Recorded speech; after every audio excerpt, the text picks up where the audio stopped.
All right, we're gonna go ahead and get started. We know a bunch of you have to make it to a meeting after this, so we're gonna try to end a little bit early if we can. Thank you again for all being here. The turnout so far has been really great. And we do have a live stream going, so people can watch from home. If you ever feel like you're not feeling well and want to stay up to date, we can get you packets and links and all whatever you need to make sure that you know what's going on. But tonight we are going to talk about finalizing the policy map. So we're going to go over a little bit about what we did last week for anyone that needs a refresher and finish up that policy map so that we can bring it out to the public and get their thoughts and comments on it. We're going to go over the SWOT analysis results. You all should have got an email with some results late last week, so I'm sorry we got those out to you a little bit late. But we have plenty of time to talk about them and go through them at the next meeting as well. So we're not rushed trying to do that tonight. And then there will be homework again. So just a reminder, we have some meeting etiquette and values that we went over from last time. Everybody seemed to be in agreement about these. And before we get into this, so last time we talked about the results of the boundary map. That was the poll that went out to the public asking where should our focus area be for our existing conditions study. So we have the Swannanoa Township map. You all got to look at that a lot in small groups and had the activity that we had sent you home with to answer some additional questions and maybe pick through that map a little bit more. So tonight's activity is going to build on those conversations. We took all of the comments from the small groups. We took all of the poll results from what you sent in. And tonight we have an updated map, some new concepts to play around with and see where we end up by the end of this evening. And the way that this is going to work, first we're going to go over what the comprehensive plan says. That's the document that Buncombe County adopted in 2023, was it? And in that document, it has recommendations for growth areas and for conservation areas for all over Buncombe County. So we're going to look at that map and see what it said about Swannanoa. As part of doing a small area plan for Swannanoa, this is an opportunity for us to actually amend that map in the comprehensive plan if we think it needs tweaking. So that map is not, the Bible that we have to stick with. We can make changes to it as we get further along in this process, but we're going to start by looking at what it says to see kind of what the whole county was talking about when they got to the Swannanoa area. From those recommendations, staff tonight is going to bring you an updated policy map concept that includes a larger resilience area that covers much more acreage than what is in the township map, and then a smaller Swannanoa highlight area. So right now what you're seeing is the growth areas from our comprehensive plan just kind of superimposed. But we've taken all of your comments and we've whittled that down, and we'll get a chance to look at that. We're going to look at the results from the poll that you guys all did over the last week, and then we will talk about how to finalize that map. So that's what we're going to work on for the first half of the meeting before we get into SWOT analysis results. Any questions? I'm already winded. All right, next. Okay, so back in 2023, Buncombe County did a huge process with a community, lots of engagement, lots of public outreach, lots and lots of meetings. And one of the things that came out of that process was a growth, equity, and conservation map. In your packets, you have a copy of the executive summary of that that comprehensive plan. It's a really large document. You can get access to it online, but this is like the 5-minute version of that plan. And in the middle of it is a copy of the growth, equity, and conservation map with a table that explains what all the colors represent. So that's the intention of each area, land uses that we would expect to see in those areas. That makes up all of these different things that you see here. Oh, that's going to end up in the live stream. So for the Swannanoa area, we have mixed use one, which is kind of a medium density, residential, commercial, maybe some industrial uses. The Beacon Village, Beacon property rather, was the only walkable destination center that was designated in the whole entire county. So this is like a really special designation in the comprehensive plan. We also have some institutional uses that you see in these corners, Warren Wilson College here. There's a mixed use too, which is a higher density, kind of mixed use, high density residential, commercial, industrial designation. And then this lighter yellow that's all throughout is mixed use neighborhoods. So you would expect to see existing neighborhoods, low and maybe medium density residential, maybe some neighborhood level commercial that serves those subdivisions. And then beyond that, we get into rural, we get into protected public land. I don't think there's any conserved working lands in this area, but you consider as conserved working lands with conservation easements on it. so that is the designation in the comprehensive plan. It doesn't necessarily mean that the whole area is conserved. Jillian is our expert in the conservation programs though. So conserved working lands are areas that are farms and where there are concentrations of conservation easements or per the work of land resources and our land. I had forgotten the name of our easement board. The board that handles easements. Yeah. They are areas where we want to concentrate conservation easements. So Sandy Mush is an example. Down in Fairview are examples. So those are conservation working lands. You do have some conservation easements on there, but just not showing them. This is just our growth equity and conservation map. And it's not like where every single conservation easement is. It's those areas that the county has said from a policy standpoint, we want to focus our farm easements and the money we give through the land advisory board to local land trusts to create sort of bunches of conservation easements. The best example of it is Sandy Mush, because a lot of Sandy Mush has been preserved through county easements or through private easements. So when they made this map, they did look at what was on the grounds, but it's also aspirational. What do you want to see over the next, 10 to 20 years? Yeah. Can you orient us on the mixed use too? Like, I'm trying to match that up with the maps I'm looking at here. Can you orient us, like what areas those are? I think that's the Beatree area, probably where Charles Dion, Charles Dion McBecker, National Library is. There's And some kind of industrial uses Yeah. up in there, but we'd have to pull it up on a map. Okay, yeah, the Beatree area right in there. so that's designated higher density because of those industrial uses? Because of the And not because of that, like the So density of think of housing? it as intensity of use Okay. and not just higher density or lower density. It's intensity of use. So mixed use 2 is a more intense use. So industrial, institutional, that's what's in that area.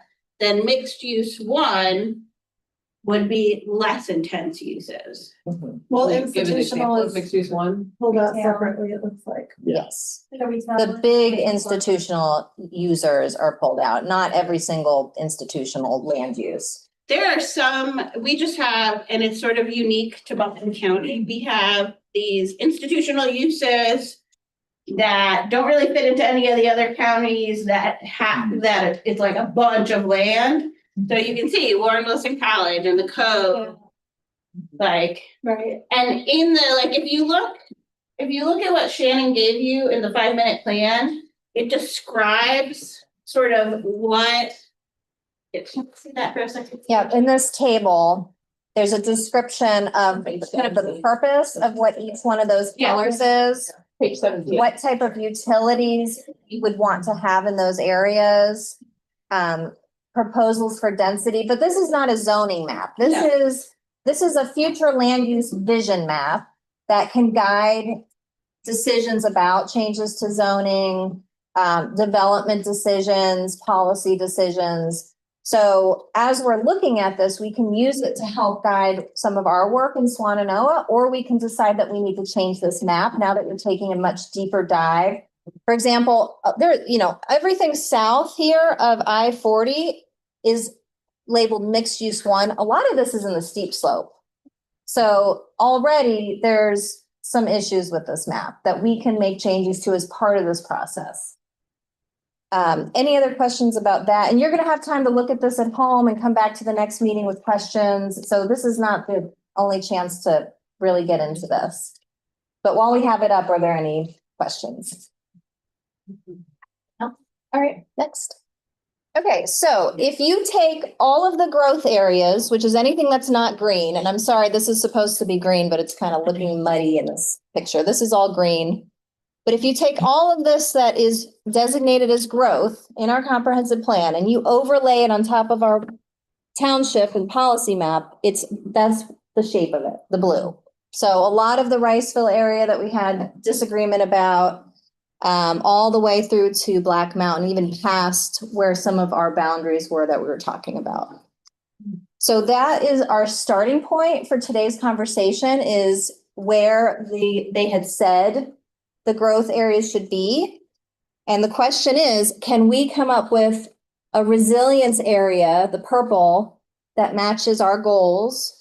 And then can we come up with a smaller highlight area that is maybe more of a traditional corridor plan along that US 70 corridor, maybe some of the neighborhoods around it. So that's what we're going to try to do. Any questions about that? No? Okay. These are some of the results from the poll that you all took. That was just for the steering committee. We had 9 people take the poll from this group. And this is the areas that you all said you wanted to include in the policy map, but we did have a conflict, which is that the Cove did not make the cut in the first question. But then in the second question, there was a preference that we include it, but label it as a separate community. So we need to get a little bit of clarification about what the best way forward is for that parcel or those 2 parcels. And figure out if they should be in the resilience area or if it's best to not include them in the focus. Yeah. I know the small group that I was in, that we sort of were in that boat of, well, those are 2 areas that kind of have their own definition. Riceville has its own community center. It's distinct from Swannanoa.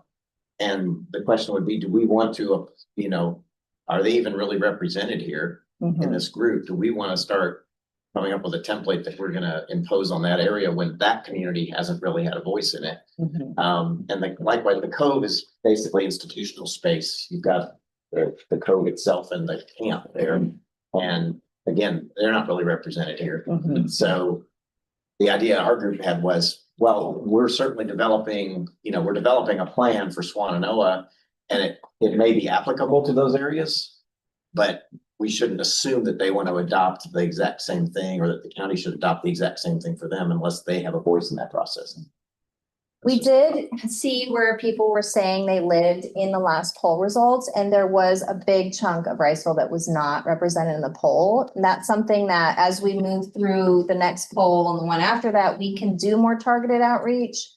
It would be ideal if we could see a much broader spread in the numbers, but about half the people don't tell us where they live anyway. So it's really hard to know, but yeah, that was a big missing chunk. And just remember, there's a process for this where, we let people know we're doing a plan. We said we do targeted Facebook ads, we do targeted media to those areas that are being impacted, so people know that it's out there and have a chance to respond. And then it goes through the planning board and board of commissioners where there's public hearings. So, and we have sent a postcard to everyone in Riceville. We are going to send a second postcard before we get too further into the process. So we've got that on the agenda to make sure that everybody's getting something at their house that is inside of our boundaries, whatever those boundaries end up being. Okay, So on the code, Yes, I think part of so in the first question, it was pretty clear that the majority of people thought the code should not be included. Only 25% thought it should. Yeah.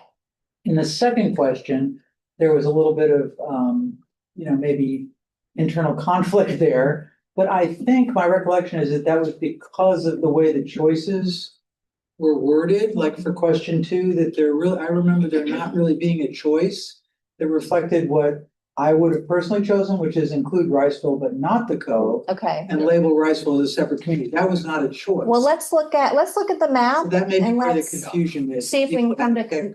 to some consensus. Yeah, So we're talking about down here, the cove. This being maybe some of Riceville, that's, not really a defined boundary unless you're looking at fire district or something.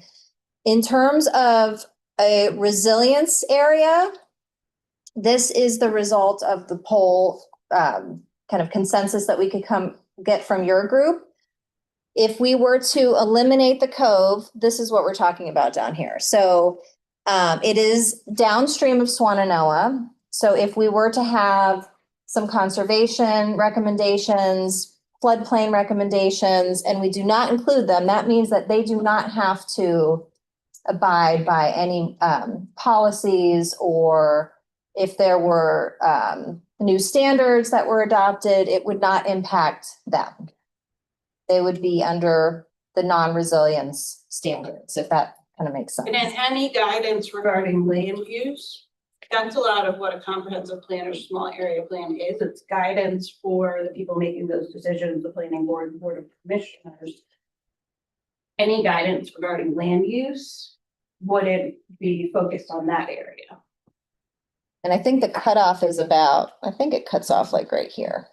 So can we have a conversation really quickly and decide whether or not the cove should be included? They're not going to get their own small area plan. This is our only chance to talk about things that could impact them, that could help or hurt downhill properties. So I think I asked in my question is, what is the purpose of the plan? So if the purpose of the plan is to look at economic development in the Swannanoa area, then I don't think the cove and or Riceville would benefit from that. If it's to look at future land use, to look at flood maps, then the cove isn't really going to be, it's not going to affect Swannanoa due to the flood map, so to say. The same with Riceville, looking at the topography, and I thank you all for sending out that map of where the streams and everything flow. That's not really going to affect the hub of Swannanoa. And so I think that's the biggest thing here is, what is the purpose of this plan? Is it for economic development in the hub of Swannanoa? Or is it to look at development of land use for Riceville and the cove? So that brings us to this kind of orange area, which is more of a corridor that we could do a more traditional small area plan in, and then just have our resilience focus in the green areas. But the question remains, do we want to include these areas in those resilience priority recommendations? If, just because it doesn't impact Swannanoa, it does not mean that it's not going to cause impact somewhere else. And that's the question we're asking you guys as the steering committee to set that boundary. So personally, I think if we are definitely going to divide this into two sort of separate, but they overlap plans. One would be a bigger resilience plan that's looking at risk management for wildfires and floods and landslides and so forth. That big area, and then a smaller area that's a more traditional small area plan that's going to focus on economic development and transportation and housing, all the things that we want in that core area of Swannanoa. If that's what we're doing, and I'm hearing, I think you saying that that is the direction that you guys are looking to go in. Based on your feedback from last meeting, that's the direction that the staff is suggesting. Yeah, okay, so if that's the case, then I'm rethinking, because it almost feels like, okay, why not take the opportunity there in the resilience plan to encompass as much area as we can in unincorporated areas? Because this is our one and only chance to basically look at those areas in a big picture and try to address some of these risks and manage them better. And even though they don't affect us, like Shannon pointed out, they do affect everything that's downstream. And this is a county effort. This is a chance to do some resilience planning that has more of a big picture view. So I say, bring it all. I'm agreeing, Well, but I think fire mitigation all by itself would be a reason to include Especially rice. all Is of there a, the, yeah. So Shannon- when we talk about resilience planning, what are we talking about? I'm sorry. I hear you, Jillian. Yes, we're gonna speed it up. And what was your So- question? Resilience, a resilience focused area, what does resilience encompass? So when we're looking, right now, we're working on our hazard analysis. And so we are looking at things like landslides and, future heat risk and flooding and wildfires and all of that. So as part of this process, and because of what happened in Helene, the Swannanoa plan can have a really big resilience focus in some of its policies. Maybe it'll end up as a separate section of like the resilience section versus the highlight section. And that is where we can talk about ways to make it safer to live here. Like, what do we need to do in terms of the services that we provide and the development requirements that we have out in those areas that are more prone to, whatever hazards they have. And you all will start seeing those hazard maps probably end of October, early November, when we bring you that hazard analysis that's just wrapping up.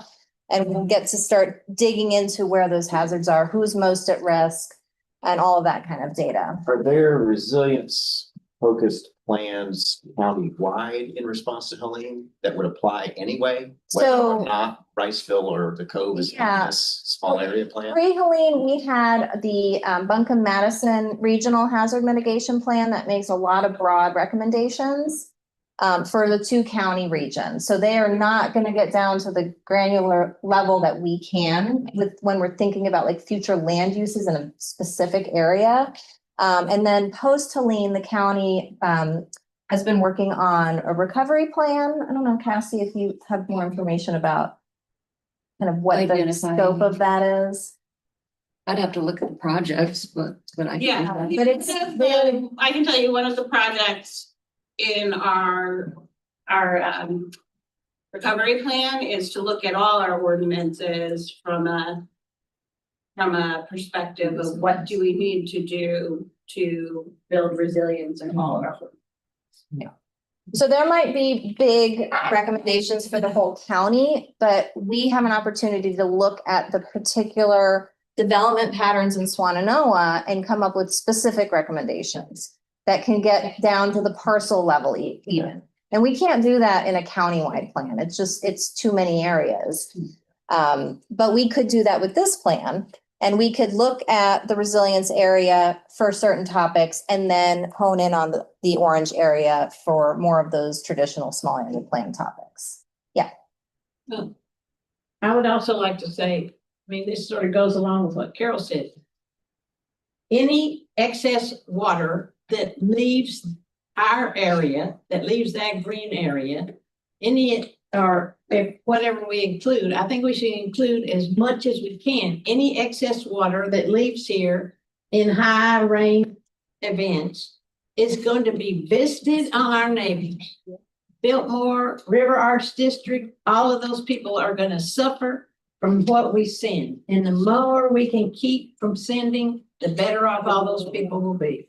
So I'd say include everything we can get our hands So on. Haley, can you go to the next slide? So we have some questions to try to finalize this map that came out of the poll results. So number one, I'm going to read through them real quick. We'll go back to the map and then we can hopefully make some decisions. Number one, do we include the two stream branches to the south of North Fork Reservoir? Two is, do we include the cove, which we talked about? Three is that the majority of the growth areas are located and the location of the steep slope overlay are included. Are there any other areas we need to add or remove? And then do we include the area south of Old Farm School Road in Swannanoa? So can you go back to the map and we'll go through each one of those? So the two stream branches to the south of North Fork Reservoir, we're talking about this area that is not in any of the colors. We have the cutoff based on the road there. I think this is North Fork Road. And we're using that currently as the cutoff. So is that the correct cutoff in this situation? What is the reservoir? It's directly above, you see kind of like the subdivision up there that's all cutbacks. It's right above that, all of that white above it is the reservoir property owned by the city. Would that not be the main branch that leads into the Swannanoa at North Fork and? That main branch, yeah, it kind of follows that road down there. And that's outside the town limits of Blackstone. Yes, Black Mountain is in the gray here. That's definitely a huge. Yeah. Right over to the gray. I say, yeah, go right to the town limits of Blackstone. Hey, man. Yeah. Okay, so That has a lot to do with what happens in Swannanoa. Yeah. It does. okay. It's the question of we can't control the reservoir, so. No, So it doesn't matter. what happens. developing that anyway, so it's not something we need to do. But we, No, what I'm saying is the management of that reservoir is what has had a major impact on our corridor. Gotcha. I And see so what you're it really does, I mean, it matters, but it really, if that reservoir does what it did before, it doesn't matter, saying. Okay. you know? Okay, so we have backed out all of the areas to the south. Remember that orange line that just kind of cut straight apart? I have cut out all of the steep slope properties, so we are just seeing actually developable land. Is there anything else that needs to be included in this map, either down in this area or anywhere else, especially over near Warren Wilson College? We've kind of got it cut off based on where the roads. Have a copy of that that we can see. Yes. Yeah. Title code on this, is that? So just to note, Some of the I south- want to give a description about what the steep slope high elevation overlay is. An overlay in the county that its areas above 2,500 feet in elevation and over 35. Yeah. And And it is steep. it's steep and it is regulated in use. It's allowed fewer uses than the rest of the county. And it is regulated in disturbed and impervious, and it has landscaping requirements. So, and make you get a geotechnical engineer involved in construction of the house for stability purposes. So it's it's probably the most heavily regulated area in the county. And that's what kind of is down in these areas. you're saying you've already carved that out in the green. It so is it's- carved out in this version, which is map 3. All of your maps are numbered, and when you want to look at is map 3, that's what matches this line. Does that resilient focus area include lighting code there? So Lytle Cove is right in here. Yep. And it's cut off by the mountain range. So this is like the topographic cutoff is what we used for that boundary. The boundaries that I am the least sure about based on all the feedback would be like where this growth boundary should end. Because in the comprehensive plan, it goes all the way over. But these road systems all lead from city, which is why we cut it off where those road systems converge. That's a decision that staff made, but that doesn't have to be the decision of where that boundary is.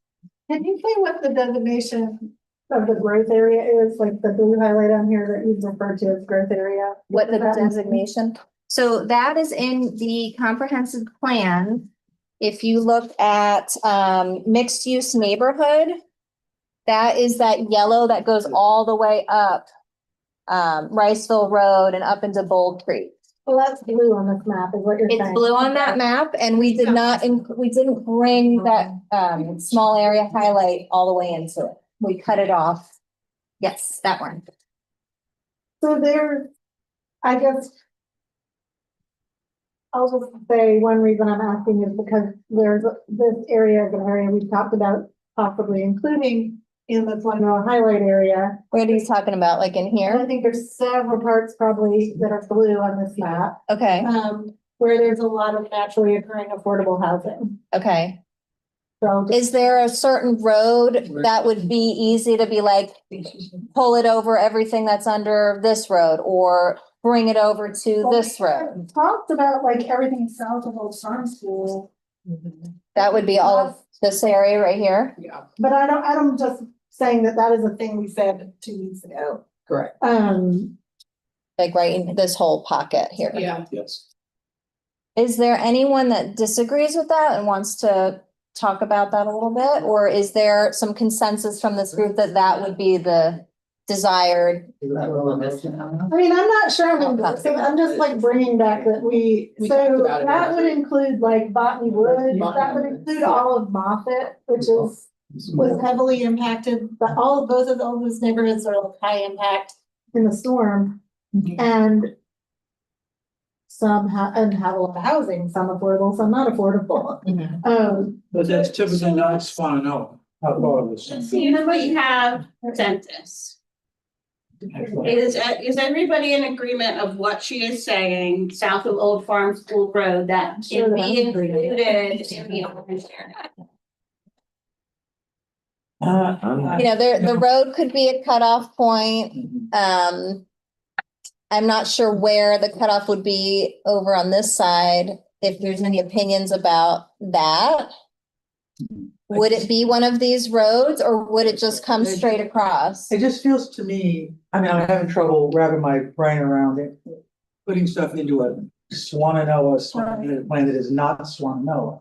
So those areas are Asheville. Those will be Asheville They're addresses. outside the incorporated Asheville area though. Yes, Yeah. but they're, But they're they're, Asheville. they're not considered Swannanoa.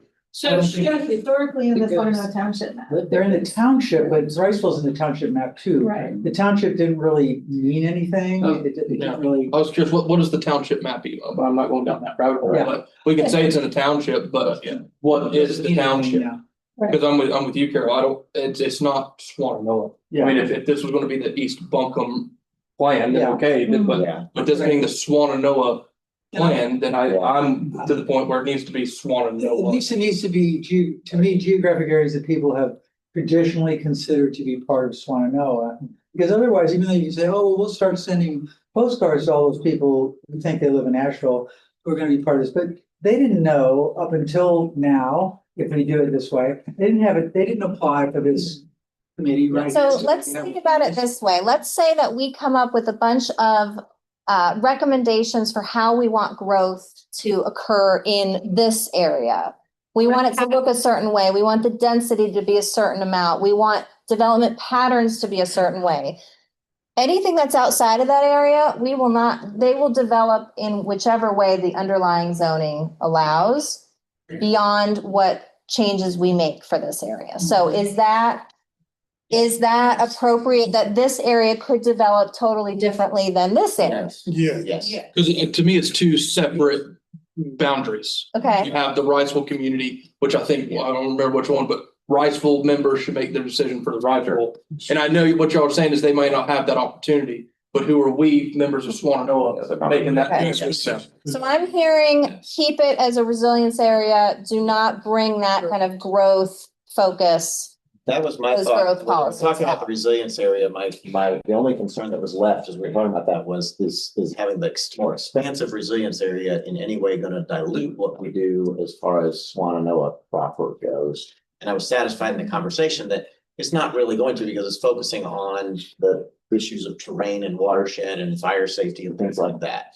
But when we start talking about the kind of planning that will guide development, then I want Swannanoa to be Swannanoa. Okay, And let's not try to pull some of Asheville into it. Can I ask a nuanced question about that? Yeah. I really appreciate what you said, and I know that seems like a tiny little area I'm talking about, but I'm wondering about Moffett and the area where is that? like around the root bar and exit 55. Like, I think my question is, what about the corridor down there? Not You the talking about, is that down in entire- here? The entire Riceville, not the entire up to Farm School Road, but what do people think about the corridor that is? Is it that? Yeah. It goes that far, but I think it would just extend out Right on the that corner. corridor a little bit further. Yes, right. And I'm just curious to hear what people think about that, because I do think in terms of like where you would put things, that's an important area. Most of the areas we've talked about north of there are more residential, this is commercial / industrial. It's also where there were 6 apartment buildings that were taken out and a bunch of other multifamily housing on the other side of the river. Like, it's an important multifamily area. A little bit of that is in the actual cities. Yeah. This is, yeah, you can't see it. This is the gray area city, but there is a good bit along US 70 that's, I think once you get onto Moffett Branch off of Tunnel Road at that point, is when it turns into the county and not onto the city. I think the city pretty much just has the corridor of Tunnel Road, and pretty much anything after that is into the county. So we're talking about this area right here? it's like right in here, I think. Is that right? But it was a significant area for some housing. Is there a specific landmark that you're wanting to include that we could look at and try The to? loss of multifamily housing on Moffett Branch and then River. I'm really bringing up that River Knoll. Yes, that's Yeah. This is right there. A little place where River Knoll. So there- Out of the Tunnel Road corridor. Right there. Yeah. Yeah, it's Moffett Branch. Like, the corridor down. It's literally like the right side. Just gonna bring up a version she can draw on, so we can draw some lines. Like cast this down. Yeah, I got it. See where I drew the line like this. I want to look now. Okay, so here's our map. So even some of that is, whatever, is off of the old, not old farm school, Grassy Branch. Yeah. So like High Hickory and that. So I mean, if we wanted to, cause I like the adding of those multifamily homes, but kind of squaring that off, almost like what they did up here. Yeah. Because like this right here, it has no roads in it, so I don't know what it's being added Yeah. for. So Almost put that to here. How far north are you can talking? someone show me on this map so I can mark it? So, you see River Knoll right there? Yeah. To the left, Yeah, so River Knoll right there, that splits up Moffett Branch goes to the right. And then to the left goes up into River Knoll, and that goes into, what is that housing? Eastmore. Eastmore runs back up. that's the Swannanoa River where your cursor is. Like what we're saying is The river extended comes out. straight through here. So right here? Fine, Uh-huh. yeah. So I think you wanted to, at least because those houses are just Yeah. pretty much maybe here down. Everything else is multi. The left there, that road right here. Moffett, that's Moffett. So that's upper. So are you saying just like that? No, I would pull it all the way over to the, just extend the highlighted area, that's what I would do. Cause all those people on Moffett Branch, Like that. maybe not that high, what do you think? Yeah, that's what I want to know. How. So if you go into here, you're going into Riverbend, that's more deep into your Eastmore. Eastmore, you're going up into East. And then if you go this way, that's when you're gonna get into Tattle Branch, the mobile home. park. What about across there? That's kind of what you're talking about, isn't it? I mean, Is it like right here? Yeah. I would be fine with either of those, I just think that the housing dense area is down close to 70 and that's an Right important here. thing for us to think about. I mean, are they gonna be able to rebuild there? I doubt it. Who knows? I mean, the river twice as long as. We might decide that, I think we might have some. That's okay. Look what Shannon has. So we I could mean, there's a bunch of. some of the hydrology and the topo and just fiddle with this. And But general idea for Yeah. staff when we're Yes. drawing that map. Yeah. Everybody good? Yeah. yeah. Hand raised or As far as, go, as far as. We're not sure. Yeah, I'm with you, Matt. They're willing to look at it, Yeah. look at it and fiddle with it, I'm not with that. Yeah. Yeah. There might be And then, other, but that's. I would also, yeah, on this side, we were talking about bringing it straight over, Yeah. Where are we? including Right this. there. In the green, that would be in the. Up here. Oh, we're up there, we're There all. it is. Come off at the fort. Yes. You've got all this little developmental areas. Off the highway. on the middle left, Word. right above that one green space, I don't really know how to There's just like the no man's land. What are you talking about? On this side? Yep, Oh. right there, Yeah. to your right, Now, why is? down, that little no man's land area right there. In here? The mountain. What is that? Would you rather? There's nothing in there. There's nothing in here. Oh.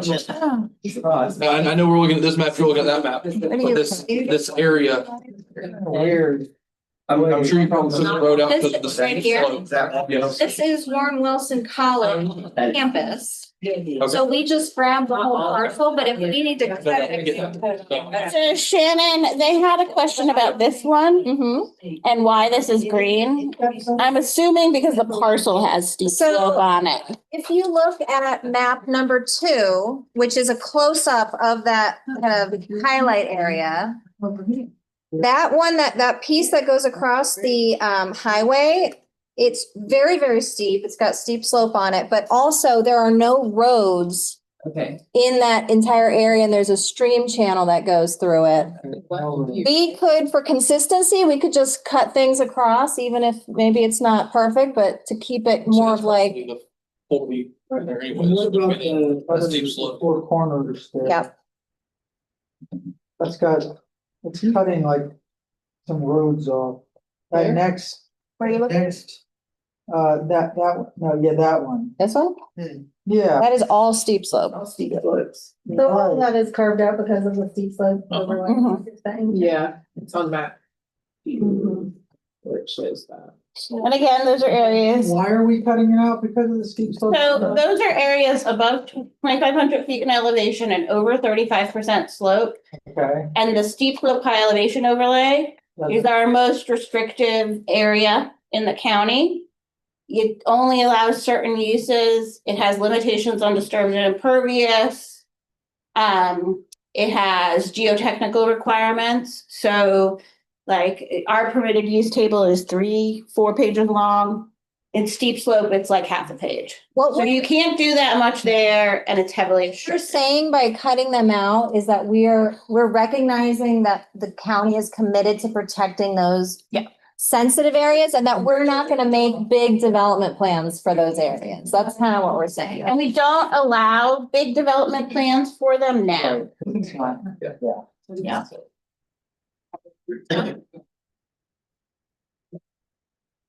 I'm gonna point out a little factoid about the steep slope areas that are carefully regulated.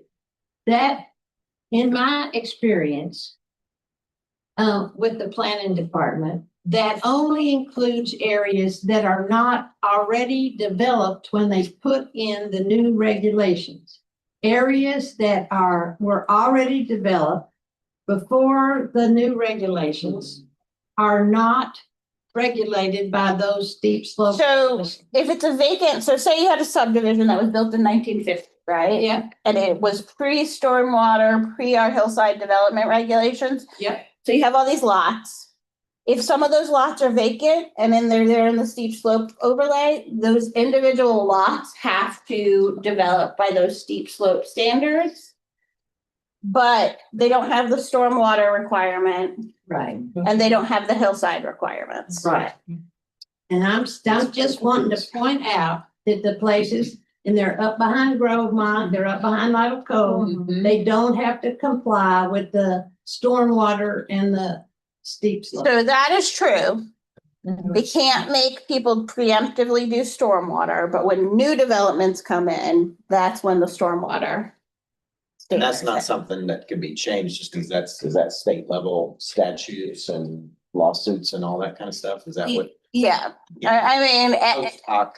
you can't do post hoc requirements, or if you did, you're gonna get sued and you're gonna meet all your justices on the North Carolina Supreme Court. All right, is there anything else missing from this map? We're gonna take this out to the public and they're gonna tell us all the missing places. Yeah, sure. So, but does anybody here feel strongly about anything else that needs to be changed? Well, I would just like to say, because I live in Lytle Cove, and in the head of Lytle Cove is a development that does not have to, it's been there a long time. It does not have to meet the stormwater requirements, and it does not have to meet the steep slope requirements. And on account of that, when it rains hard, all the lower part of Lytle Cove suffers from that because there are excessive runoff, and I don't think it's a smart idea to make development in a place that we already know is threatened by steep slope runoff. Are you talking about this area being designated as part of the highlight? Is that what we're talking about? Part of the green. Vital Cove is part of that green. Yeah, let's be clear about whether we're talking about the resilience area or the Swannanoa highlight area, because I think we're. We're talking about. So Lytle Cove, in the green? Lytle Cove starts here Mhm. and then it runs down, and this part is in the highlight area. The rest of it's in green. Right. So is the comment that you don't think any of it should be in the highlight, it should all be green? Because that highlight area is for. The highlight area is for talking about what- growth, density, development. Okay, I think that because of that, it shouldn't be in the highlight area because we don't, anything you put in there to make it more dense is gonna be in danger. So you would, No, I want to. you would advocate for it to all be green Yeah. and Well, at least not be a focus for At least that growth. part, Is it this part you're talking about? yeah, right there. So I think. I don't think There's there's already. far enough up once. I mean, houses are already losing their front and backyard. So she's talking about that Like area. Mockingbird area or? No, Alpine. where it says Lytle Cove, Scroops, O'Neill, L Potts, right there. And she would be right. So this is either under 25% slope or under 35% slope or below 2,500 feet in elevation. So does this area need to be adjusted? It needs to not be a part of increased density, whatever you want to call that. And that brings up a question to me, like everything in the yellow is not necessarily gonna be densely developed. Right, that's just the study I area. mean, I think the question is like, the yellow is like, we can have more. Focus, conversation. Regulation restrictions. I mean, we're not gonna probably make a lot of decisions about things in the green, but we are gonna, so are we saying we should extend the yellow further up Lytle Cove, Dee Dee, so that we have more So that we have more control. control? I think maybe that's really what you do want. You would want that. Because The stormwater. the No, but highlight it's area. too late. It's already part of Alpine Mountain and that's a private development in steep slope. And you can't change, there's no stormwater, there's no possibility of stormwater regulations. So this is just an example of what Dee Dee's talking about. I live in Royal Pines in South Asheville, and that subdivision was platted in 1920. There is no stormwater in that subdivision, and every time it rains, the street over from our street floods in a gushing river because there's no stormwater infrastructure in that subdivision. And all the people up on Royal Pine Mountain have erosion issues because there's no stormwater in that subdivision. And that's the same thing that happens in Alpine Mountain. What I'd say is that would be an argument for keeping it in the highlight area, because that's the area where we're gonna be talking about what sorts of boundaries and regulations do we wanna see on these things. So that if any development and whether it can be particularized to that one area or whether it's something that's over the whole growth and highlight area, is we can say because that has the stormwater issue, any new development in this area is going to have to take mitigation of that into consideration. And if we make it if we just put it in the green, we're saying, well, our plan isn't gonna touch that. It's just gonna be whatever it is. Right. So if we wanna have any control, and we can acknowledge that it's a shame that Alpine Mountain runoff creates this problem down below. But if anything's gonna be done about that as new development, whatever new development might occur, it needs to be in the plan so that can be addressed Agreed. to the extent it's possible. If that's the case, then it definitely needs to come on over here Swannanoa to Heights. Billingham. Yeah. And view where my parents live because of where Tiger Woods decided he wanted to try and put that development up there. And that is why my parents' house washed away because of all of of the mountain just continues to erode where they did all the clear cutting. And it is That's just a part of the nightmare. resilience plan area, which is designed to address flood risk management and runoff, stormwater, all that, right? Dina, where would you back it up to? Like Would you- to that Bell Ridge Road? Includes Swannanoa Heights? Because we are Dillingham, Canterview, that's where we live. So, yeah. And that's all Includes steep slope. Swannanoa Heights. I mean, my parents' property is like right on the line of the steep slope, like if you look at the map too. I would include Swannanoa Heights. Yeah. So are you saying maybe go like this? Yep. Okay. Yeah. Did you see me, Shannon? Like that, sort of. Yeah. Great, love that. And so we're gonna include that as part of Swannanoa of the yellow part. Just, so think of them as study areas of what we're gonna do in each area. And I think we need to. In this area, we're gonna talk about resilience. We're gonna talk about floodplain management. We're gonna talk about steep slope management. We're gonna talk about fire Conservation. wildlife fire conservation. In this area, we're gonna focus on a lot of land use. And we can also say, this is a bad place for any kind of development structures because they're gonna get taken out.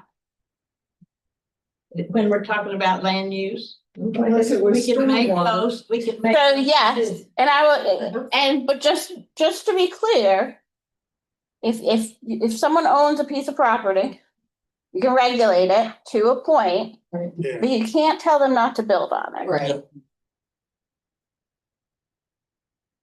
So I want to clarify because it may be a little bit confusing.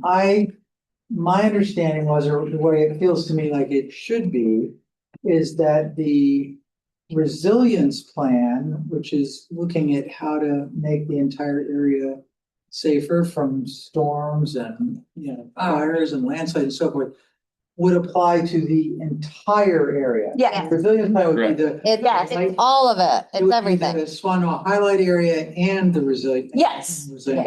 yes. So they would all be in the resilience plan. It would just be, there would be a more focused, small area plan in a smaller. area. Yes. Is that correct? When we get Correct. to the Okay. design workshops and we have the big maps out on the table, we're gonna be focusing on whatever this is. We'll look at the resilience area to talk about resilience policies, but in terms of what do you want future land uses to look like it's gonna be focused on this area. Which is still a big area. Yes. It is much bigger than a typical small area plan would be. Is that something we should be thinking about? In terms of, We can highlight. we're spreading ourselves too thin. When we get into those workshops, we can highlight certain areas. We can have like a downtown focus. We can have, that we I can think, do more of that, but we don't have to necessarily like mark places out on the map to do that. yes. But I think what I heard both Steve and Dina saying about different areas of that new, part you marked is that in terms of hazards for people's homes in that area, that little section that is green now This has one? really high impact on the homes down below it and could be included for that. Is that right? So. So if you're gonna focus land use, you might talk about density in that area. You might talk about higher standards for stream buffers, so that sort of thing. Does the line need to go further south? To Lytle Maybe? Cove. Like, Does it need to go over here? So Alpine is. Right now, I've got it cut on the property lines, but would you want it cut based on like the streams or based on the topography, or how would you decide on where to cut it off? I think y'all need to look at the topography and make a recommendation. Topography, okay. If you've got existing road, there's already an alpine mountain, what homes on them. with the so goal they of should be protecting entitled. with the goal. of Okay, protecting We can do that. Okay, but just be aware, you guys you're gonna see this map when the public sees it. So you're saying you want staff to look at the topography and decide where to draw that line. Do you wanna go up there and point? It was. Yeah, it's just about- No, they. Further down. Yeah, it is. They're not, that line, if it, That line doesn't have alpine. that line doesn't have anything to do with Alpine. Okay, where, So That's what I'm saying. you've got It's- branches. Any branch. She also all that's all that. You actually got Yeah. four strange branches. Regulated Right now, it's sitting on the property line. no part of See it that? can be. I don't have the topo lines, but this is probably the ridge line right No here. part of it. can Dee be Dee, where is made. Alpine? Lady Slipper. Lady Slipper, Wildflower Cove, that's your Alpine Mountain. Yeah. Due south of Lido Cove. Yeah. So It's you ever- draw the line that See, way. all that wild.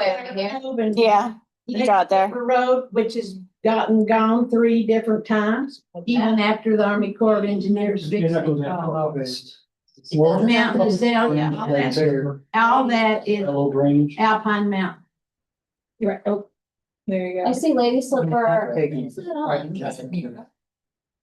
It's a fair, it's more alpine forest subdivision area. Alpine. But are, But so where would it connect to? Should that- Like, be in there? Goes up to I don't the. think it, there's nothing they can do about it. Well, that's my question. It's currently, does it go all? We cannot regulate property on the Yeah, and ground. the- We can educate people about stormwater. We can make so, make education available to people. But unless that community gets together and tries and wants to address their stormwater, we can't do that. Okay, so now we're talking about having a small area plan focus that's gonna come all the way down into this rural area. I mean, that is steep as a. yeah, it's, But that's. yeah, I'm surprised. it's not Nobody's gonna red. build anything. Yeah, It's in. So I once it's in had the had an area. engineer tell me you can build on anything. Well, you can if you got enough money, sure. Yeah. Yeah. but not over there. Nothing. I was just, also for the Do those people think they live in Swannanoa? Well, they do. Oh, that's it. They do, yeah. Alpine Mountain's fine now. I was gonna base it on if they Takes shot them a just half wanna know. hour to get down to 7. Yeah. Still swan. But I guess the question, The new Swannanoa Ingalls goes to the Board of Adjustment in October, so it's coming. the question is, Moving to if projects. that area in steep slopes. Swannanoa's going to The the- most strictly restricted area anyway, That'd be a good time. Which it is. Yes. does it matter if we include it in the highlight area? And or if we are gonna include that area with the runoff, if we know there are no such runoff issues over here in the creek. Yeah, there is. So, and yeah. Buckeye Cove and East and Buckeye Cove have the same issue. Yeah. but that's- So do we then end up extending it? So Dee's saying we want to take a detailed look at land use in this area. This area, we're still gonna look at resilience. Part of resilience is development standards. So it's not really what's there, but it's how you build it, what your stream buffers are, what your disturbance of service are. You know, we're aware of the Lytle Cove issue because Dee Dee's here and it impacts her directly, but what about Christian Creek and those other areas? If it's the same story, Same problem. why would we So- not go ahead and? So when we take this out to the public, if the public wants that area to be included, they can tell us that that area needs to be included. But some of us are representing that area because we live there, like Kristen Creek and High Hickory, saying that we have the same needs there. But it's more highlighted land use, even though all those areas are grandfathered for stormwater. So the type of topics that we're gonna probably talk about for this area are gonna be the same thing that we bring up in resilience for the rest of them. They all have the same issues. Yeah, that's what I'm saying. I don't really think it's any point in including Alpine Mountain. You can't change we can't change anything. I guess maybe you guys could explain what might be the point. Yeah. And We including it, yeah, we can- what would that Well, disadvantage? I think it's a little out of place to include it as our focus area. Yeah. When we talk about these areas, we can talk about things like, do we need more higher density or lower density in some of these areas? Do we need to strengthen our steep slope requirements? But like Jillian's been saying, that's only gonna apply for development that comes in after an ordinance change happens. We can't go back, if there's a house sitting there, we can't go back and make them change something that's already been built. Like I said, we can educate people, Sure. but we cannot. Out then. I think how you originally had it was good because the bottom side of Lytle Cove is good land. I mean, it's flat-ish. I think that's a, Yeah, but it's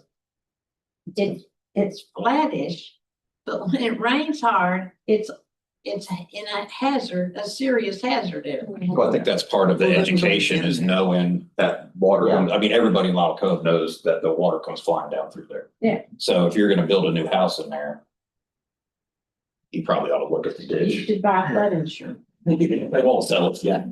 So are we leaning for taking that area? I see what you're saying. But anything new going in there would have to be on. Yeah. Because it's already an ordinance, right? Yeah. Already, you Yeah. yes. That's why I say it's. It's got more open land in, Yeah. and You it might could be. cut it across. Yeah, and I'd cut not- it straight not take across. this- Go straight across to the top of Go Lake. straight across from Ballard Crest to wherever that is to Lytle Cove Yeah. instead of. To the top of Lytle. And don't include the Fraser Magnolia, Yeah. Mountain Creek, you know, all those. There you go. Boom. Toast it. And before, That's 45. and because of, But now we're including Yeah. some stuff on the right side. Yeah, something like that. Yeah. I don't know. That's about where it is. Are we including this area? yeah, Yeah. Okay. So there we go. We good with that? Something like that. We have consensus. Everybody raise their hand. I mean, for the conversation. Yes. No, in that I just don't area, know what's, Alpine Mountain, nothing can change currently. grandfathered by development, but if there's a lot that it's not developed and a house is going to be developed, are there ways of putting restrictions on that? Yeah, they have to. Yes. Stormwater. That's what we didn't look at when we looked at this. But that's just for geotech and. Well, it also disturbed and impervious, which helps with stormwater and replanting which helps with. I mean, you should read stormwater. the steep slope ordinance. It's very restrictive. All right. Did we get through all of our That was easy. questions? Did you decide about Riceville and Cove? So that is the. We started this one. Not got. Guys are never gonna wanna like map. Whatever y'all are into. I mean, so we still need it. I guess I'll say that for me, the Cove and Riceville should be out. That's where I'm at. Out of everything? Yeah.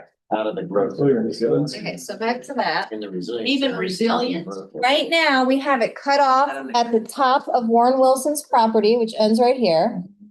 And then it cuts across the topography, like all of the roads in this area are served by over here, and all the roads over here are served closer to Warren Wilson. So we cut it down Yes. right down the middle. But this is that old farm school road area that you had some discussion about last time. So I don't know what Riceville is because all of these streams go into this system. I looked really, really hard. I could not find a historical or otherwise record of what the boundaries of Riceville would or would not be. So right now, this is all cut based on the streams and the topography. And where is the city of Asheville? Right. We're basically going from the city of Asheville boundary to the town of Black Mountain. For the resilience area. That sounds correct. That sounds right. Yeah. For the resilience part. Yeah, I agree. Do we have a big blown up map of that in our, You should have, so many maps on? so map number 4 has the original, area, like question Okay. areas that we had discussed. So you can kind of see where we were looking last time in terms of those. I don't know if that's helpful. And so we'll just use this on the screen here. So right now, the big question I think that Rob's asking here is, are we taking out Riceville that is in the yellow? And are we taking out the Cove completely out of our plan? No. No. Is no, and I'm asking, is that the question that he is asking? I'm not saying, are we, I'm asking. That's what, I mean, that's Is what we that his- started with. That's what he would like. Well, to that's do. what we started Okay. with the Yeah. question. Yeah, so that was the question on our little Right. packet here. Both Is- plans, resiliency plan. Yes.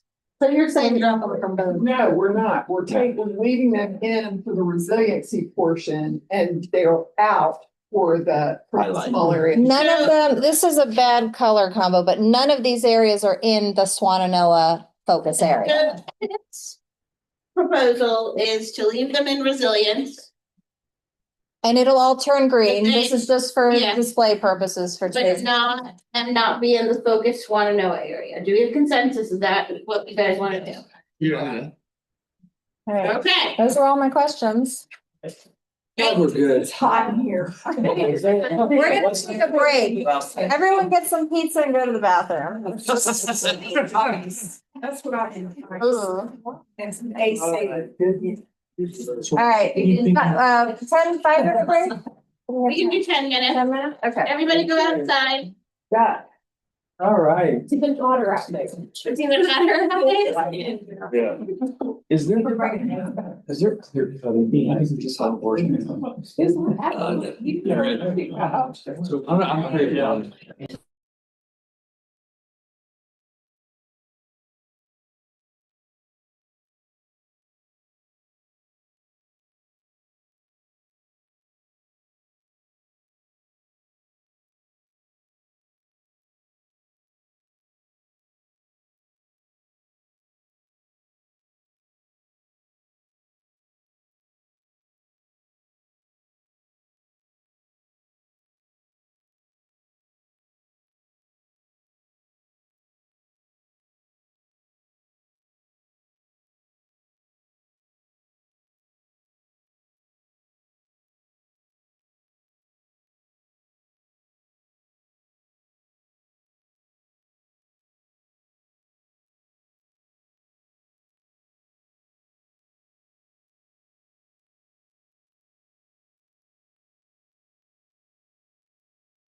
Hold on. You ready? It's really nice going. It's not. Here, Haley. It's always just something. Well, So where, If they don't do anything. talk to you guys about the first public or the second public engagement phase we did where we had the SWOT analysis. We're gonna talk to you about those public SWOT poll results. And then we're gonna go on to how the SWOT will help create a vision statement for Swannanoa. And we're gonna review the comp plan vision themes. And then we're gonna talk about next steps, okay? So next slide, Haley. So just in your packet, you have this, which is really the less fancy version with more data of the public one we put out. So this has more information, and this is what we're requesting that after we go over this presentation, you guys go home and review when you're drafting your vision statement. So just to give you the poll results, 397 people took the poll. 72% said they want the county to make major changes to prepare for future disasters.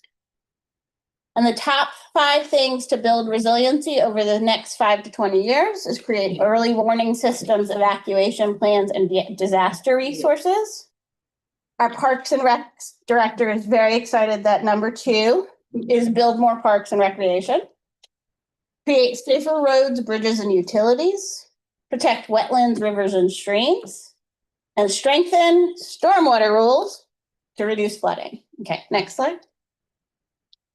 So we're going to go through the top 5 themes from this SWOT analysis, right? So strengths, community culture, parks, trails, nature, recreation opportunities, local business community, proximity to Asheville and Black Mountain, and the educational institutions. Weaknesses, lack of safe transportation, pedestrian connectivity, uncleared debris, destroyed or vacant buildings, lack of landscaping, limited food access, food monopoly, loss of business, lack of government leadership, representation, and corporation, loss of public services, library, police security, post office, community programs, fire and rescue, loss of maintenance of parks, greenways, and playgrounds. And the next slide. That's it. Is that the last slide? that's the next one. That's the next one? I didn't even see. O and the T. Producer, okay, next one. No, that's. No, that's That is the next one. You're good. You're good. I think she changed it before you got. Reading diligence. Opportunity. It's Monday, y'all. I'm sorry. It's a long day. Available and maintained parks, greenways, playgrounds, rebuilding opportunities, vibrant, engaged community events, new good mix of businesses, local businesses, no chains, food security, grocery stores, farmers markets, safe public transportation, available housing, affordable housing, threats, fear of natural disaster, limited food access, food monopoly, uncleared debris, destroyed or vacant buildings, lack of safe transportation, pedestrian connectivity. So what we want you guys to do is to create a vision statement for Swannanoa. So we want you to look at the SWOT analysis, look at those poll results, think about those themes, think about the risk tolerance, and then look at our current, we're going to build off our current comprehensive plan vision themes. And we want you guys to brainstorm vision statement options. We're going to ask you to bring those back to the next meeting. That's your homework. And we're going to take the 3 of those options to the public to pick one. Does anybody have any questions? I went through that fast. I have a bunch. So my questions are actually about process before, like, not about what our homework is, but about how we gathered this information, how the county gathered this information that informed the SWOT that's gonna inform our vision statement. The first question I had is, how long was the poll open? Oh, I have it right now. Let's see. It was, July 21st to August 25th, so. About a month? And, how was it publicized? So we did pop-ups, you guys might have seen us at the farmer's market or some of your community meetings. Then our Cape department they do targeted Facebook ads. They do, what else? Press releases. Code red, text notifications. Yeah. To map area. You had pizza with the planner. Yeah. Yeah, we had pizza with the planner, we had Lobamba, we had tacos with the planner. SGA meetings. Yeah. Did you Yeah, all Sarah have Nova, a yeah. number from a planning perspective that you were hoping for in terms of number of responses? So a good response considered 10%. 1%, sorry. Yeah, 10% would be amazing. 1%, so we exceeded that 1%. And did you have a demographics match that you were aiming for? Were you hoping to generally match the demographics? So we try to generally match the demographics, and what we do is, what we will do is take these demographic results and look at them. When we do our next engagement phase, if we need to target specific demographic groups, we'll target those specific demographic groups. So what we're trying to do over the process, it would be great if everybody participated in each phase, but that's like Planner Disneyland. That's never going to happen. So what we try to do is, through the phases, we look at those results and we try to target where we miss. I mean, you can guess where I'm going, which is I'm concerned about writing a vision statement when we don't have a representative. We don't have input that's representative of our community. And I looked at the demographics on here compared to the demographics of W. Williams, for example, and they're very different. And that concerns me. So I just wanted to ask the question if we're done with SWOT, or if we can go out and try to engage more people to make sure we hear from everyone. So we're going to try to engage more people as we go through this process, and we try to build off each engagement phase. So we're trying to engage more people. We're trying to engage what the demographic match is for the community. For the community. And we're trying to build off in each engagement phase. But the other thing we're doing is we're going back each time and we're having that check-in where we say, did we get this right? So for example, with the map, we went out and we asked people which map, right? And then we're going to have an engagement phase where we ask them, this is the map. Do you guys agree with the map? So it's the same with the vision statement. That's why you guys are going to pick those 3 vision statements to take out to the public. So we can say to the public, do you agree with those? So if you miss the SWOT analysis and you come in and you look at the vision statement and you don't agree with the vision statement, or we don't get consensus on the vision statement through that process, then we would look at it again and probably push it to the next engagement.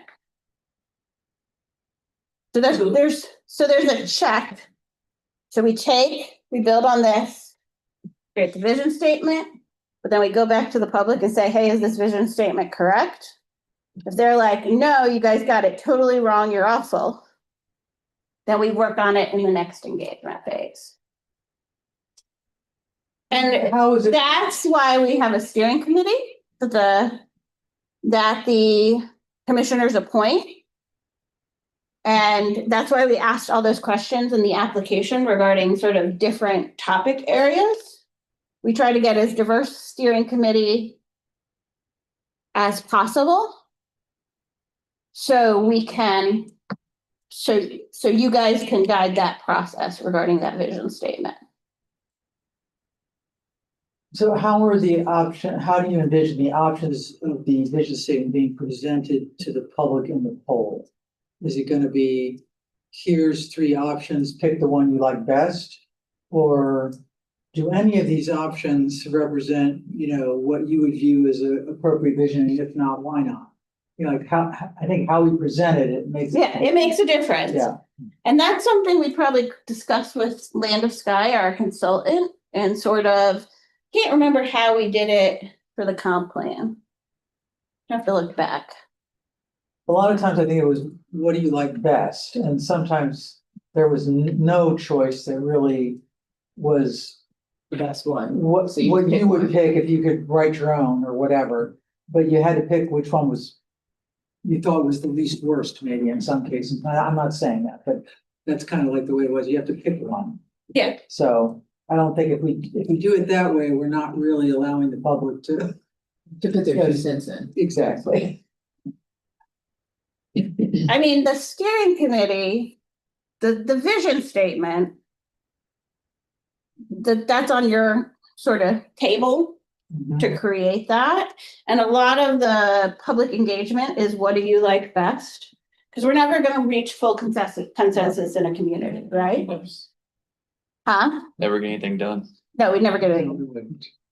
So we try to do the best we can to reach as much as a consensus as possible by giving people, I don't even think we gave people options when we did the vision theme with the comp plan. We're giving the community 3 options. Pick one. Yeah, which one do you like best? Yeah. And in all our engagement, we usually have a last ditch, what do you want to tell us? Tell us we're awful, tell us our grammar's bad, tell us this doesn't represent Swannanoa at all. And if we got enough mass of those, we'd know we need to go back. Yes, okay. There'll be a place to comment. Yes. And rather than having a paragraph, could you have, let's say, 7 or 8 bullet points, and they rank those bullet points to say, these are the top things that the consensus say are in our vision? They already did. That's what the SWOT That's what SWOT, yeah. They already did that. And so now we're just taking the SWOT and we're gonna try to come up with our own words, the visions based off of the public input of the SWOT analysis. Yeah.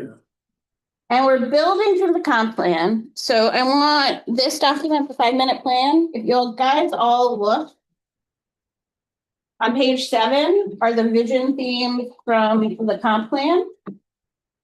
And so originally, if you sort of get an idea of what the steering committee's role is, originally, the consultants took all the data from public input and came up with 3 vision themes. And our steering committee said that didn't cover it and they wanted 2 more. What we want you guys to do is build on these vision themes. This is what the county as a whole said they want the vision for the future of Buncombe County to look at, and come up with one specific to Swannanoa, a vision statement. So just to give you an example, I came up one for Leicester. So everybody knows what Leicester looks like. Everyone knows the character of Leicester. Very rural, farms, conservation, right? Or whatever you think of when you think of Leicester, right? So this would be an example of a vision statement for Leicester. The Leicester area envisions a vibrant rural community where the natural beauty and agricultural heritage are preserved for future generations, while thoughtfully accommodating a small, well-integrated town center that meets the needs of the local residents. That's just an example. And I think it's let's limit it to 3 sentences when you guys are thinking of your own. But so take those vision themes, think about that SWOT analysis. Think about strengths, weaknesses, opportunities, threat, and Swannanoa, and come up with your vision statement for Swannanoa. There was one part of it that said evaluate your risk tolerance. What does that mean in the context? So if you go back to, so for example, 72% said they want the county to make changes to prepare for future disasters. So risk tolerance, if you think about it, is really building resiliency. So how do we become more resilient for the next storm? And 72% of the community said we should make major changes to become more resilient for the next storm. So to address something like threats, you would probably have a vision statement that included something about opportunities to reduce flooding issues by being more resilient or something like that. Yeah. But you're trying to encompass it like, so you're trying to encompass what you want the Swannanoa to look like. Just think big themes. So it might not go down to the level of floodplain because resilience is economic resilience and fire prevention and stormwater resilience and all those things rolled up into one. I think when you think about risk tolerance, it's almost the regulation and the cost weighing into what you're comfortable with accepting, right? Because we'll never mitigate all flood risk away. Mhm. But that tolerance is what do you personally accept? And what you want to pay for, what you want to regulate, what you want to, all those things into that, what you tolerate that storm to be. And I would assume that after Helene, 72% is probably, we have zero tolerance. If you want to get an idea of how we build on these engagement phases, like we ask this question when we go out and we do, but maybe not in the next engagement phase, but the one after that, it'll be like minor changes look like this.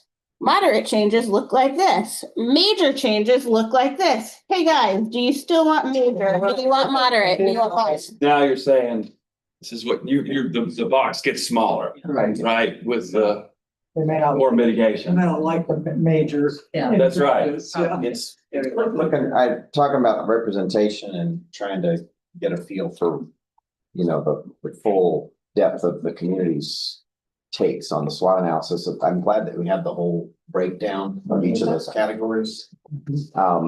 Just because looking at that, like on the threats list, just 30 some items, maybe all the way down to the kind of things. I can see beyond the top 5, 6, 7. I can see some items that I could put in clusters, such as unattractive development, urban sprawl, lack of community/development planning. Those are two separate things in this list, but you can those cluster close together. Lack of housing, affordable housing. Is So go back to to land use issues. go back. So Yeah. forward one. So no, wait, back. Sorry, Haley. Back. So this is what this is the consultant Yeah. dug through all that data. Like every time someone takes a survey or we enter in a survey, it creates a data point in our software. This consultant dug through all that data and created the themes of that data. But we've also, Shannon has also given you everything. Yeah. If you want to see it. If I look in that list of the threats, I see some things, threats identified around things like land use and development that aren't represented in that top 4 list. But they cluster together. And if I take the ones that I would cluster together under land use and development concerns, like outsiders influencing the rebuild, chains, buying up property, displacement, gentrification, I total all those up and that cluster would rank number 1 under threats by the numbers. So I'm just looking. I feel like that's a good reminder to us to look at the actual raw data and not only the synthesis. And my day job before Helene was doing what the consultant did here. Yeah. And what I would usually tell people is look for the minority voices because that's going to show you the underrepresented voices. And so I feel like that's a very strategic way to look at this.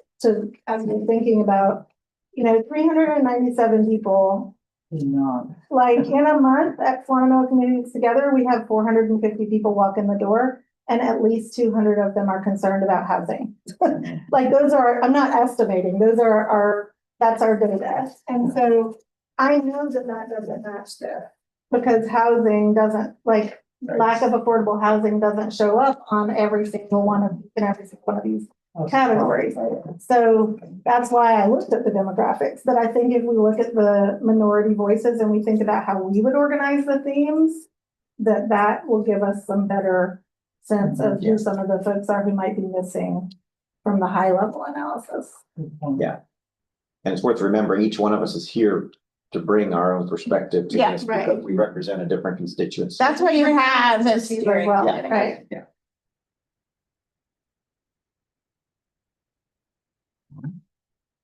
Right, next slide.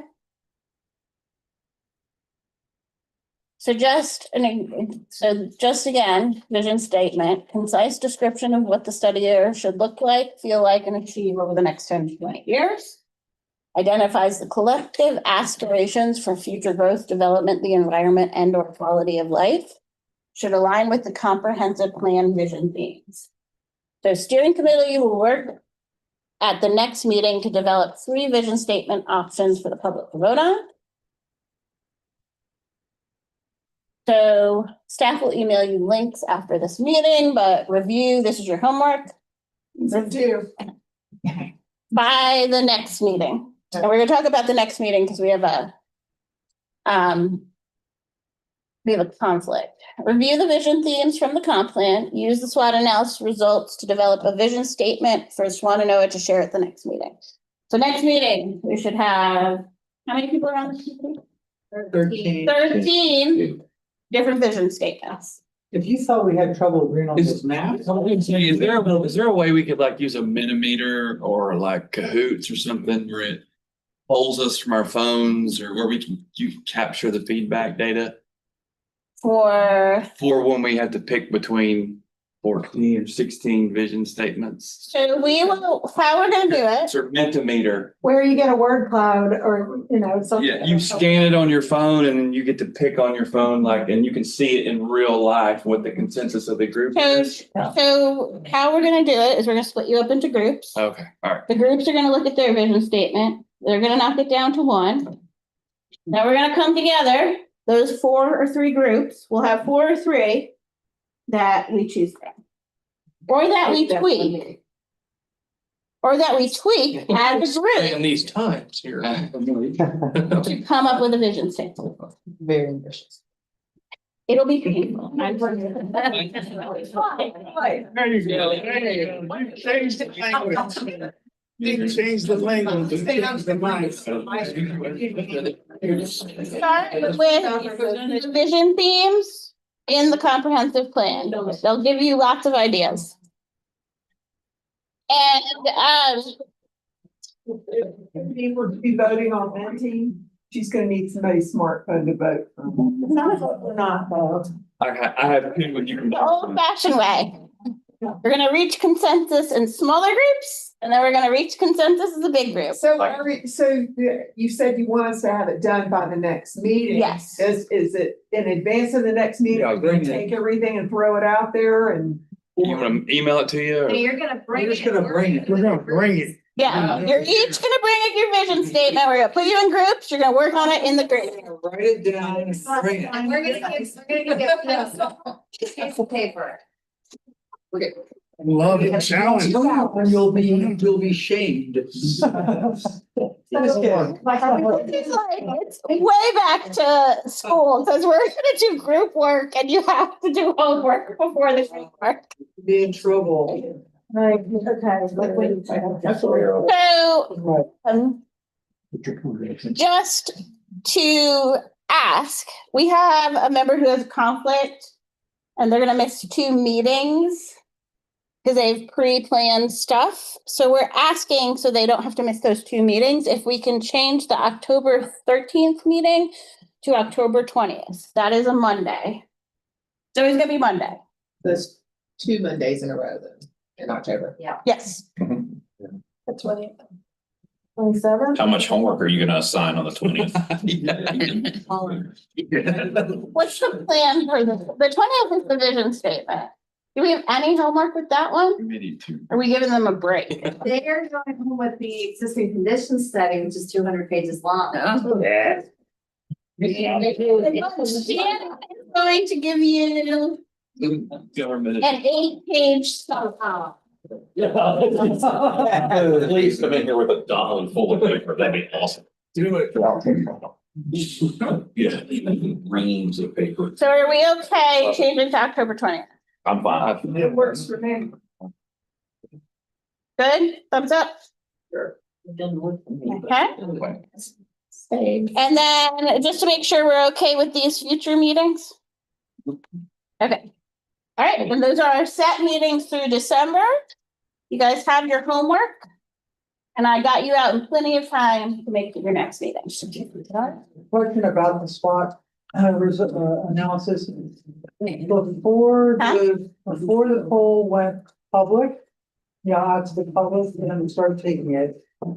Planning department sent around an organizational SWOT analysis that went to a bunch of different organizations in the valley. And the organizations are each asked to fill one of the SWOT analysis out on behalf of the organization.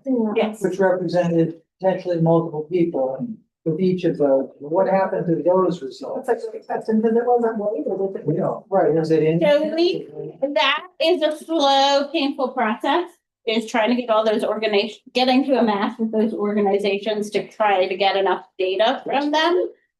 So we are still in the process of gathering data from them, and we'll look at that in probably the next phase. That is not included in any of these results. This is just the public. This is the public. 397 members. Right. Yes. There were a lot of meetings though. I mean, there were a lot. I feel for you guys in terms of. And we always are aware of our, we always try to do a wide variety of meetings at a wide variety of places. For example, we went to Bounty and Soul. We went to Allen Campos. We set up at Allen Campos one day. We gave people the opportunity. Sometimes it is hard to get people to take that up. People don't want to be engaged in engaged. Yeah. That's what's hard, is that if you can put it out there everywhere, but if they're not going to engage themselves. Yes, you're but not I will fixing say it. the Swannanoa community is very engaged, Yeah. which makes us very happy. Also, right now, at 216 Whitson Avenue, in Swannanoa, the Old Methodist Church, the Swannanoa Grassroots Alliance meeting, Buncombe County Parks and Rec Director Allison Daines and other folks from Parks and Rec are coming to do a presentation and talk, answer questions about parks, greenways, open spaces, and OM. It's the status of the parks, if anybody's interested in that. That's happening 7:30. And just to let you know, is this a poll or is this the result? That is a poll that we would love to have more than 397 people chime in. So this is for, Envision Buncombe, which is is, the recovery plan and the commissioner's strategic plan. so this is the recovery plan. That's that list of projects I was talking about. And also there is a poll open for Parks and Rec. And that's on the town website. Yes. Y'all want us to tag that And somewhere? can I have that piece of paper? Yeah, I put one right beside you, but I'll give you another one. What is it like? One for each. That's a little. Hang it up all. Yeah.